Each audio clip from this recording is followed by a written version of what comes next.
When looking into the first-gen Camaro and Firebird market, we saw a whole bunch of front and rear subframes with subframe connectors and chassis stiffening braces added in.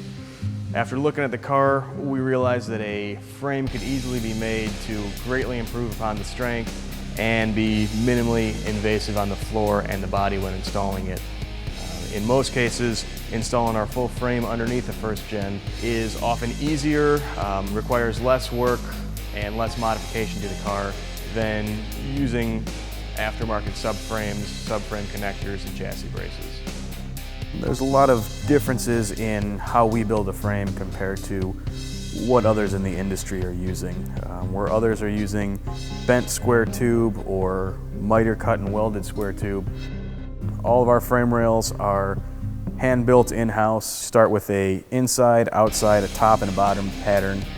Those are fixtured in a jig, welded together. This allows us the ability to have a formed flowing frame rail that shapes around the car, has visually appealing lines and curves and bends to it. Something that looks custom that belongs underneath a custom car.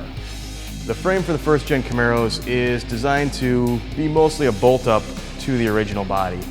It utilizes your stock bumper mounts, your stock core support mount, your stock firewall mount, and the stock rear subframe mount that you would have in a normal subframe car.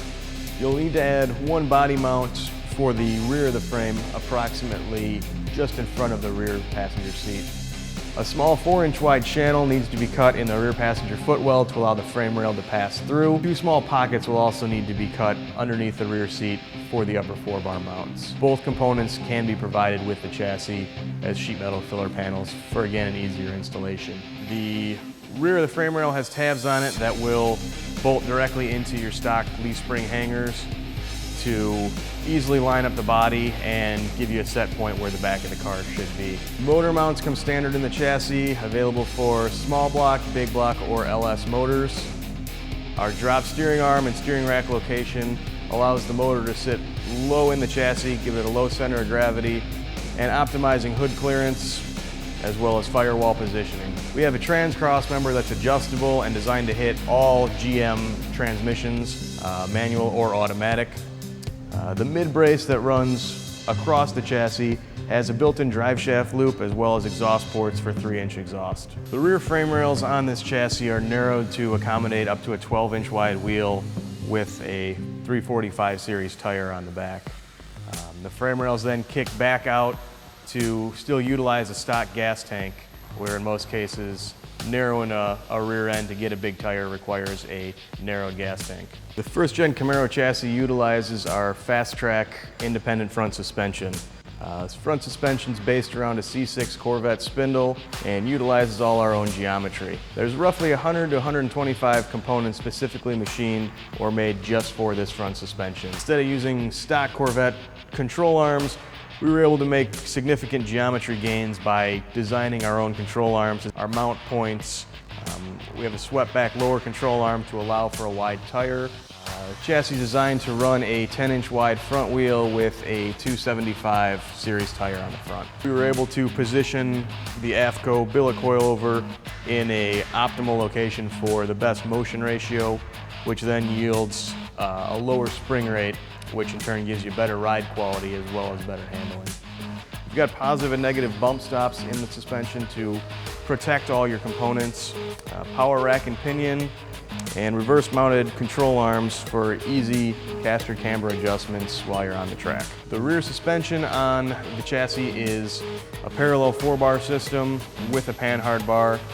We use a Strange Ford 9-inch housing, AFCO Pro Touring billet adjustable coilovers, and again, all our own suspension geometry, mount brackets, and components.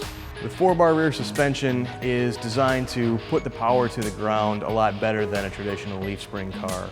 The adjustability of the coilovers allows you to fine-tune the ride to really get it where you want for either track or road driving conditions. Also, by using a long, lowered panhard bar, it allows the rear end to articulate without binding, fluidly move the car from side to side without any lifting of the tire or wheel hop through cornering. to get a lot of extra strength in the frame, we were able to do a 2.5 by 4.5 inch frame rail. It's made out of 1/8 inch steel. They're all CNC cut in-house on our high-def plasma table. We TIG weld every component on the chassis. TIG welding takes longer, it's harder to do, but at the same time, it's a better weld, it's got deeper penetration, it's visually more appealing, and when it comes time to do the paint body work side of the frame, it's a lot easier to work with.